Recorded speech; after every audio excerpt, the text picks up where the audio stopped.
Hey, I'm Stanton Moore, and we're here at Soundcheck in the El Rey Theater in Los Angeles, California, with my band Galactic.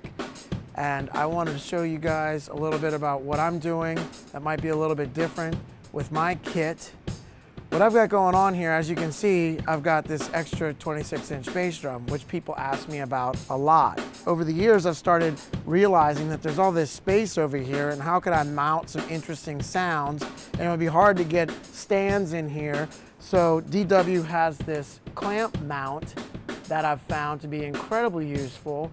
So you can keep the virgin bass drum and not have to drill the bass drum and not have to put all kinds of different stands in here, but you can put these little clamps, and as you can see, I've got a cymbal here, I've got some Pete Engelhardt stuff here, so I've got three things here, and they never give me any problems. So I can wall up this cymbal and it doesn't budge. So that's pretty hip. So you can kind of get creative and put all kinds of different things up in here.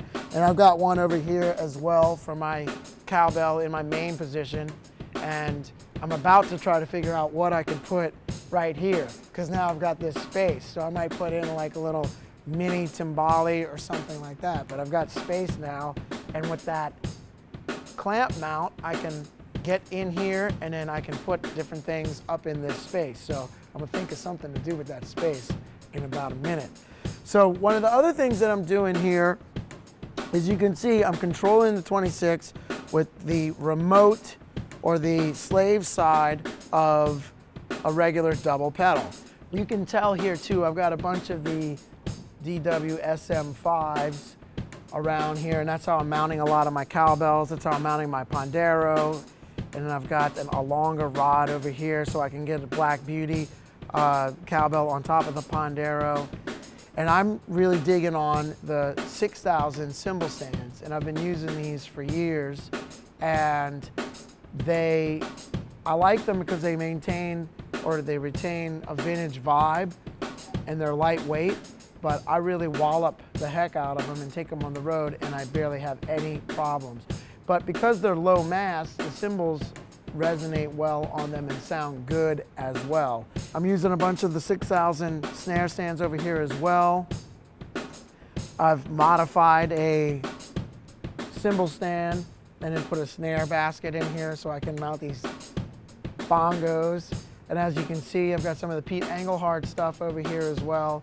And I'm mounting this off of a 7,000 stand, but I've got these clamps. These work excellent, and you get a straight bar. They work excellently, and you can put these rods here, and you can mount whatever you want.